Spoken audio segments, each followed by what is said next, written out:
Hello my YouTube family. तो horror stories की श्रृंखला में आज मैं फिर से लेके आई हूँ आपके लिए कहानी।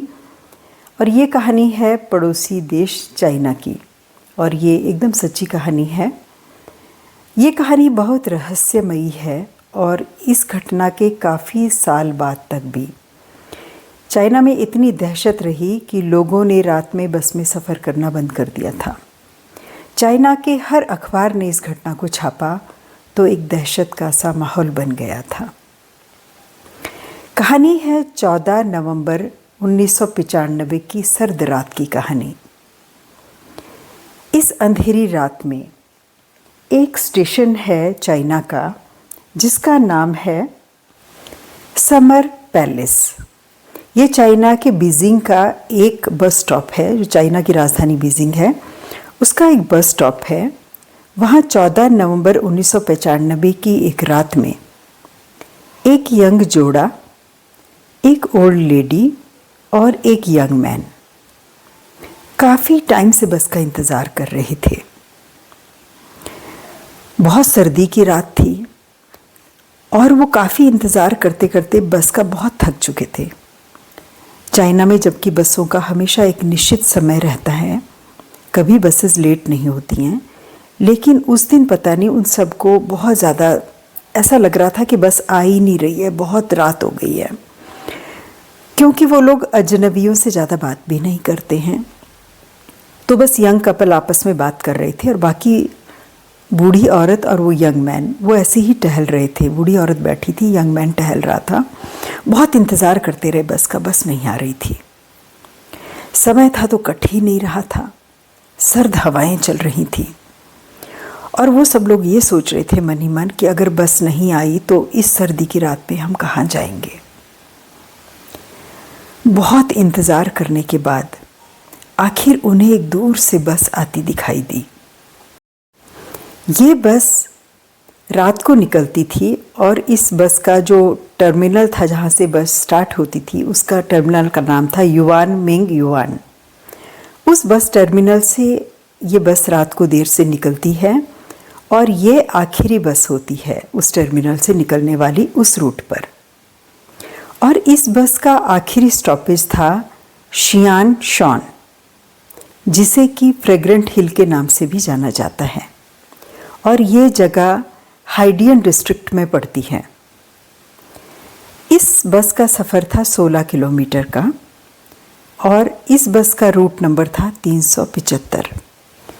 जब ये बस समर पैलेस चाइना के उस स्टेशन पर पहुंचती है तो इन लोगों की जान में जान आती है। तो उस जगह पर ये यंग कपल और ये ओल्ड लेडी और ये यंग लड़का, ये जो खड़े थे वो इस बस में बैठने जाते हैं और लड़का अंदर जाता है और बस के गेट के पास दूसरी साइड बैठ जाता है। और ये जो बूढ़ी औरत है ये उस लड़के की बैक वाली सीट की तरफ बैठ जाती है और यंग कपल जो है ये ड्राइवर की बैक साइड वाली सीट पर बैठ जाते हैं और बस चल पड़ती है। अब इस रूट नंबर 375 वाली बस में कुल 6 लोग थे। ड्राइवर, लेडी कंडक्टर, एक यंग कपल, एक यंग लड़का और एक ओल्ड लेडी। धीरे धीरे बस अपनी मंजिल की तरफ बढ़ रही थी क्योंकि कोहरा भी बहुत ज़्यादा था। यह शहर का बाहरी इलाका था और सड़क के दोनों ओर काफ़ी घना जंगल था। रास्ता सुनसान बिल्कुल खाली था। इस बस के अलावा सड़क पर कोई गाड़ी नहीं थी। चारों तरफ एकदम सन्नाटा। आधी रात से भी ऊपर का वक्त हो चला था। बस एकदम वीराने से गुजर रही थी। बस में और बाहर एक खौफनाक सी खामोशी थी। बस उस खामोशी में उसके इंजन की आवाज़ ही बस के आ रही थी, जो कि उस सन्नाटे को तोड़ रही थी। कोई भी बस में किसी से बात नहीं कर रहा था। नवंबर का महीना, चीन में ठंड भी बहुत पड़ती है। जब 2-3 बस स्टैंड गुजर गए उसके बाद बस को रोकने के लिए 2 लोगों ने हाथ दिया रास्ते में। बस को रोकने का वो इशारा कर रहे थे, पर ये लोग बस स्टैंड पर नहीं खड़े थे, क्योंकि बस स्टैंड तो भी अगले स्टॉप पे आने वाला था। बस वहाँ पर हर एक स्टॉप पे ही रुकती है। ये लोग रोड के बिल्कुल बीचों बीच खड़े थे, तो दूर से ही ड्राइवर ने इनको देख लिया था, लेकिन उसने मन बना लिया था कि मैं गाड़ी नहीं रोकूंगा। लेकिन तभी वो जो लेडी कंडक्टर थी वो बोली कि गाड़ी रोक लो, इतनी रात में और इतनी ठंड में ये लोग गाड़ी का इंतज़ार कर रहे हैं, ये लोग कहाँ जाएंगे? आसपास यहाँ कोई जगह भी नहीं है रुकने की, कोई गांव भी नहीं है आसपास, ठंड में कहीं ये लोग मर ही ना जाएं। तो उस महिला के कंडक्टर के कहने पे ड्राइवर ने बस रोक दी। बस का दरवाज़ा खुलता है और ये दोनों बस में चढ़ते हैं। पर जैसे ही वो बस में दाखिल हुए तो पता लगता है कि वो 2 नहीं 3 लोग थे। दूर से वो 2 ही दिख रहे थे। जो बीच वाला आदमी था उसको उन दोनों ने कंधे का सहारा दिया हुआ था और उसने अपना सर भी झुका रखा था नीचे की तरफ, और उसके बाल चेहरे की तरफ गिरे हुए थे, जैसे कोई शराबी को 2 लोग कंधे का सहारा देकर ला रहे हों। और जिन 2 लोगों ने सहारा दिया था उनका चेहरा बहुत सफ़ेद था, यानी कि नॉर्मल इंसान से भी ज़्यादा सफ़ेद। इन तीनों ने बहुत ओल्ड ट्रेडिशनल क्लोथ्स पहने हुए थे, जो कि क्विंग राजवंश के टाइम में पहने जाते थे। फिर ये बिना कुछ बोले ही बस की पिछली वाली सीट में बैठ गए। बस चल देती है, पर इनको देखकर बस में बैठे पैसेंजर्स कुछ अजीब तरह से बेचैन हो जाते हैं, घबरा से जाते हैं, क्योंकि एक तो आधी रात का वक्त और दूसरा इन लोगों को 2 का दिखना और फिर उस 2 के बाद 3 का चढ़ना, फिर उनके अजीबोगरीब से कपड़े। सभी बाकी के पैसेंजर एक दूसरे को देखने लगे और सबके एक जैसे ही रिएक्शंस थे। तभी यानी कि सभी लोगों को बहुत अजीब लग रहा था। तभी वो जो लेडी कंडक्टर थी उसने ऐसा लगा जैसे कि इन लोगों का ना ब्रेन रीड कर लिया हो। वो बोलती है कि अरे कोई घबराने की बात नहीं है, ये लोग ना थिएटर में काम करते हैं आसपास में और ये बस पकड़ने के लिए यहाँ पर आते हैं रोज़, और जल्दी में लगता है ये ड्रेस चेंज करना भूल गए। तो ये बात सुनकर ना बाकी लोगों के चेहरे थोड़े शांत हो गए, लेकिन जो बूढ़ी औरत थी ना वो बहुत बेचैन थी, वो शांत नहीं हो रही थी। वो बार बार पीछे मुड़ मुड़ के देख रही थी कि पीछे की सीट पे बैठे थे।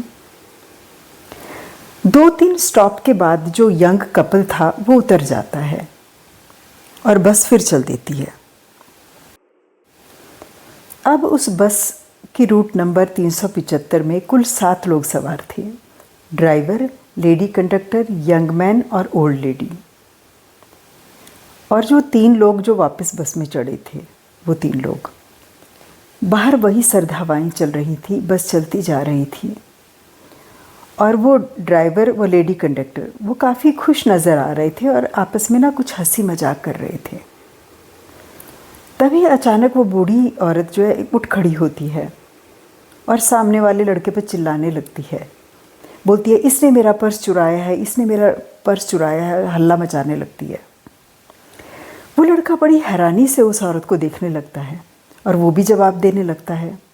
वो दोनों की लड़ाई शुरू हो जाती है, दोनों बहस करने लगते हैं। वो कहता है मैंने नहीं लिया, वो कहती है नहीं तू नहीं लिया है। इस बीच बस की कंडक्टर आती है और पूछती है कि क्या बात हुई, लेकिन वो बूढ़ी औरत बिल्कुल अड़ी हुई थी अपनी बात पे। इसी ने मेरा पर्स चुराया है और उसको गुस्से में कॉलर से पकड़ लेती है और कहती है अभी उतारो हमको यहाँ पर, अभी उतारो, मैं इसको अभी पुलिस स्टेशन लेके जाती हूँ और मैं इसका फ़ैसला करूँगी। वो लेडी कंडक्टर बहुत समझाने की कोशिश करती है कि शांत हो जाओ, यहाँ पर कोई पुलिस स्टेशन नहीं है। वो कह रही नहीं, मैं इसको घसीटते हुए पुलिस स्टेशन लेके जाऊँगी, तुम हमें यही उतारो, मुझे पता है थोड़ी दूरी पे पुलिस स्टेशन है, तुम मुझे उतारो। आखिरकार बहुत बहस के बाद उस बूढ़ी कंडक्टर के बहुत समझाने पर, बहुत ज़ोर देने पर भी वो बूढ़ी औरत नहीं मानी। कंडक्टर बहुत समझाती रही, लेकिन उसने कंडक्टर की एक बात नहीं सुनी और उस लड़के को कॉलर से पकड़ के खींचते हुए आगे की तरफ ले गई। तो ड्राइवर ने गाड़ी रोक दी और वो बूढ़ी औरत, वो लड़का गाड़ी से नीचे उतर गए। तो जब गाड़ी से नीचे उतरे तो उस लड़के ने उस बूढ़ी औरत से कहा कि आपको क्या हो गया, आपको लगता है कि मैं चोर हूँ? मैंने कोई चोरी नहीं की है, मुझे पुलिस स्टेशन क्यों लेके जा रही हैं आप? तो बूढ़ी औरत ने समझाया कि मैं तुम्हें कहीं नहीं लेके जा रही हूँ, मैं कोई पुलिस स्टेशन नहीं लेके जा रही हूँ, तुमने कोई चोरी नहीं की है, लेकिन इसके अलावा मेरे पास और कोई रास्ता नहीं था इस बस को रोकने का। वो लड़का बड़ी हैरानी से, बड़ी अचंभित नज़रों से उसकी तरफ देख रहा था। तब फिर उस बूढ़ी औरत ने पूरी बात उसको समझाई तो उसकी समझ में आया। बूढ़ी औरत ने क्या कहा?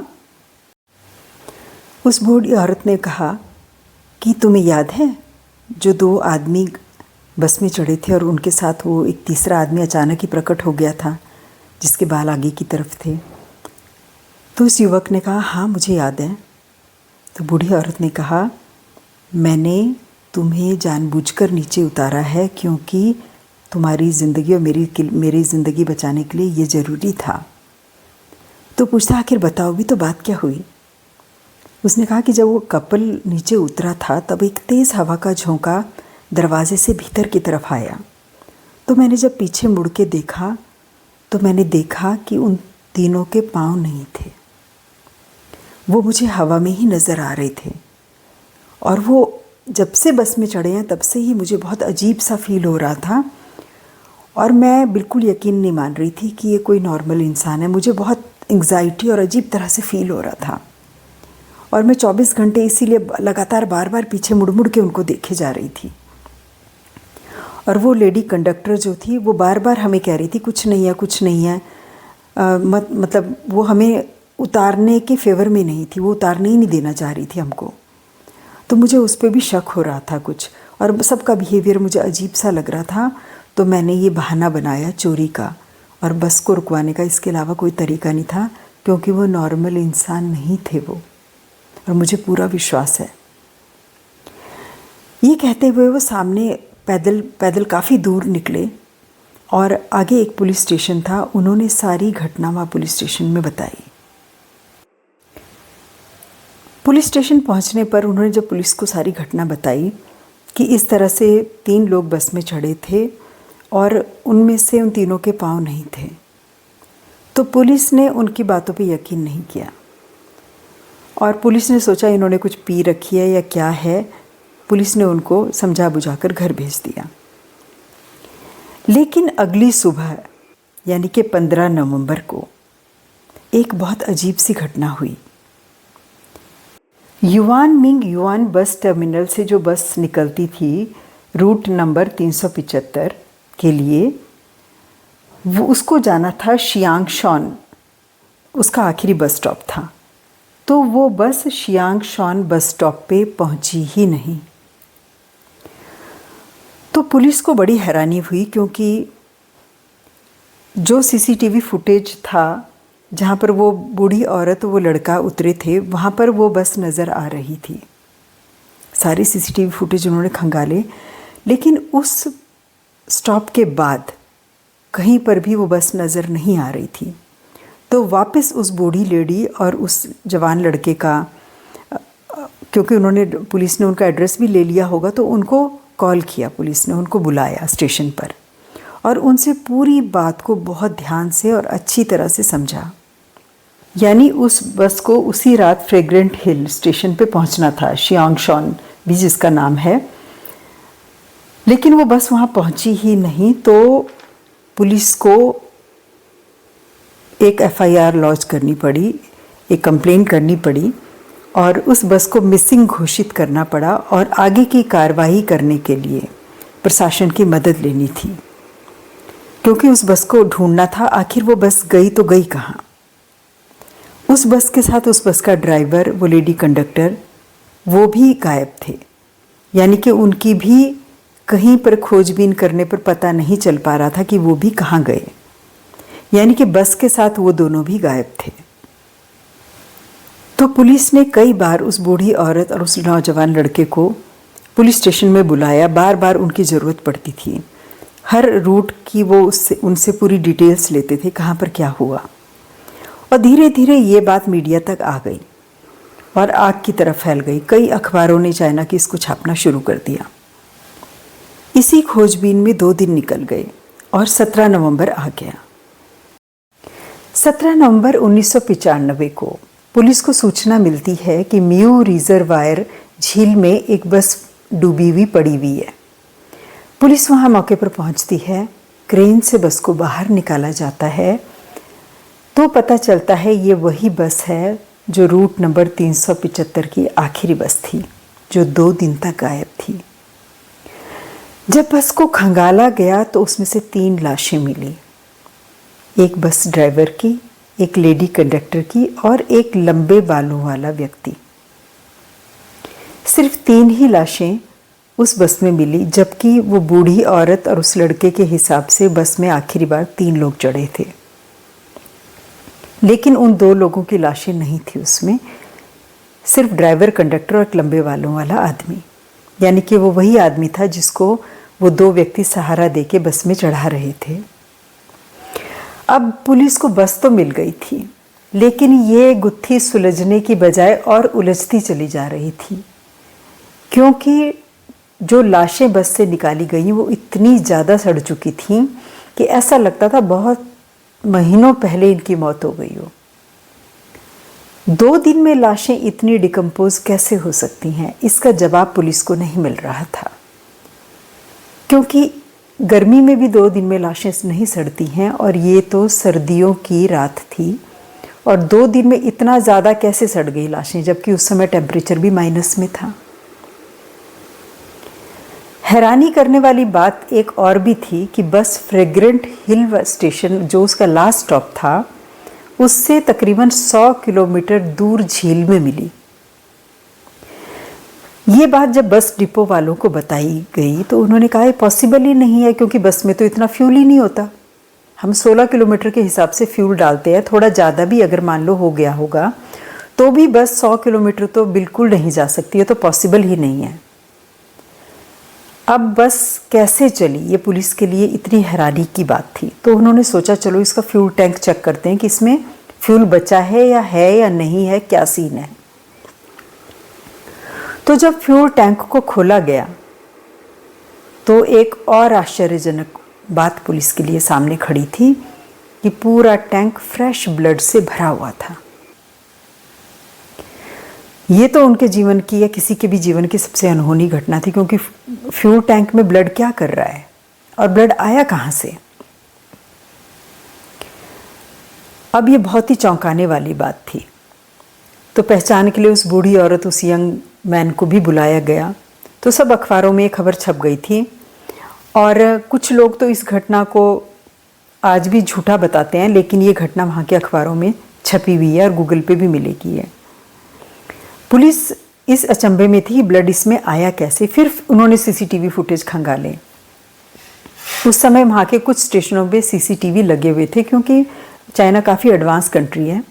तो उन्होंने देखा कि जहाँ पर वो लेडी और वो लड़का उतरे थे, उसके बाद वो सीसीटीवी में कहीं पे भी नहीं आई। और इस घटना को अब 26 साल हो चुके हैं। पुलिस आज तक इस गुत्थी को नहीं सुलझा पाई। एक तो ये कि जब वो बूढ़ी औरत और वो आदमी उतरे, उसके बाद वो बस सीसीटीवी में क्यों नहीं आई। और दूसरी बात ये थी कि बिना फ्यूल के वो बस इतनी चली कैसे। और तीसरा कि वो 3 ही सवारियां, उसमें लास्ट में तो 3 सवारियां चढ़ी थी, लेकिन वो सवारियां कहाँ गई। वो ड्राइवर और वो लेडी कंडक्टर और एक ही व्यक्ति की लाश मिली। और चौथा ये कि बॉडी इतनी ठंड में 2 दिन में डिकम्पोज हो कैसे गई। तो कुछ लोग तो आज भी इस घटना को अफवाह मानते हैं चाइना में, लेकिन वहाँ का अखबार ग्लोबल टाइम्स में ये खबर छपी है, तो कुछ तो सच होगा। तो उसके बाद रूट नंबर 375 को भूतिया घोषित कर दिया गया और उस रूट पे फिर कभी किसी ने यात्रा नहीं की। उसमें कोई बस रात को नहीं चलती थी। तो इस तरह की अजीबोगरीब घटनाओं से संसार भरा हुआ है। मुझे कमेंट सेक्शन में ज़रूर बताइएगा आप इस घटना के विषय में क्या सोचते हैं। मुझे तो लगता है कि वो बस उसी टाइम जोन में ट्रैप हो गई जिस समय वो दुर्घटनाग्रस्त हुई होगी। और दूसरा, जो दो व्यक्ति उस लंबे बालों वाले व्यक्ति को संभालते हुए आ रहे थे, हो सकता है वो कोई एंटिटीज़ रही होंगी जो किसी की हेल्प करने के लिए उसको बस में चढ़ा रही थी। हाँ, ये गुत्थी सुलझाना ज़रा मुश्किल ज़रूर है कि 100 किलोमीटर दूर वो गाड़ी पहुंची कैसे, अगर उसमें पेट्रोल नहीं था तो खैर पेट्रोल तो कोई मिसअंडरस्टैंडिंग भी हो सकती है, हो सकता है पेट्रोल रहा हो, नहीं तो 100 किलोमीटर दूर वो गाड़ी जाती कैसे। लेकिन हाँ, इतना ज़रूर है कि वो एक टाइम जोन में ट्रैप हो गई। एक ऐसी ही स्टोरी मैंने बहुत पहले आपको सुनाई थी, भूतों की बस वाली कहानी। एक लड़का शादी अटेंड करने मसूरी गया था और वहाँ से उसको रात हो गई घर वापस आने में। वो वहाँ शादी में रुकना नहीं चाहता था। उसने सोचा कि मैं कोई बस देख लूँगा, रास्ते में कोई मिल जाएगी, व्हीकल्स वगैरह। वैसे तो मसूरी में 8 बजे के बाद से बस चलती नहीं है, बात उसको मालूम भी थी। लेकिन वो पैदल पैदल थोड़ा नीचे की साइड आ गया कि कोई बाइक वगैरह कुछ तो मिल जाएगी, कोई कार मिल जाए, कोई बाइकर मिल जाए, ये सोच के वो नीचे की तरफ आ गया। थोड़ा सा बस स्टॉप से नीचे की तरफ पहाड़ी के नीचे आ गया। तो उसने देखा बहुत दूर से एक बस चली आ रही है। तो उसने उस बस को हाथ दिया, बस रुक गई और उसमें बस में बैठ के वो कोठाल गेट पे उन्होंने उस बस में से उसको उतार दिया। देहरादून में कोठाल गेट एक जगह है। तो उसने बोला कंडक्टर को कि पैसे तो तुमने देहरादून के ले लिए, मुझसे लड़ाई करने लग गया। उसने उसको डांट वाट के वहीं उतार दिया। कोठाल गेट पे उतरा तो वहाँ पुलिस वाले थे कुछ, उन्होंने उसको डंडे वगैरह बजाए कि इतनी रात को कहाँ से आ रहा है। उसने कहा अभी तो बस से उतरा हूँ मैं। पुलिस वालों ने कहा कौन सी बस चलती है? भाई मसूरी से देहरादून 8 बजे के बाद। और फिर सुबह जब हुई उसने अपने दोस्त को फ़ोन किया कि यार मेरे को पुलिस वालों ने मारा, मुझे बहुत बुरा लगा। तब उसने बताया कि यार कौन सी बस चलती है रात को 8 बजे मसूरी से देहरादून, तो कोई बस ही नहीं चलती। ये बहुत साल पुरानी घटना है। तब उसने सोचा मैं टिकट चेक करता हूँ पॉकेट में, कि टिकट भी दिया था उन्होंने तो मुझे। जब उसने टिकट देखा अपनी पॉकेट में निकाल के तो उसमें कोयले थे। फिर बाद में पता चला कि कोई बस गिरी थी वहाँ पर, तो जो कोठाल गेट के पास ही गिरी थी वो बस, तो वहीं तक ही नज़र आती है वो भूतों की बस। उसके बाद उसको बहुत झुरझुरी हो गई पूरे बदन में। फिर उसने अपने फ्रेंड्स वगैरह से बात वगैरह की तो उन्होंने कहा यार ये बहुत लोगों के साथ हुआ है, मसूरी से कोठाल गेट तक एक बस चलती है भूतों की। अब वहाँ पर एक शिव मंदिर बन गया ना, तब से घटनाएं होनी वहाँ पर बंद हो गई हैं, नहीं तो पहले बहुत लोगों ने एक्सपीरियंस किया। तो इस तरह की घटनाएं संसार में होती हैं, कुछ लोगों के साथ, जिनके साथ होती हैं वही यकीन कर पाते हैं। तो चलिए आज की वीडियो को यहीं संपन्न करते हैं। अपना फीडबैक ज़रूर दीजिएगा कि आपको कहानियाँ कैसी लगी, और आपके फीडबैक का मुझे हमेशा ही इंतज़ार रहता है। मेरी वीडियो को आखिर तक देखने के लिए बहुत बहुत धन्यवाद। मेरी वीडियो को लाइक शेयर सब्सक्राइब ज़रूर करें। Thank you so much for watching.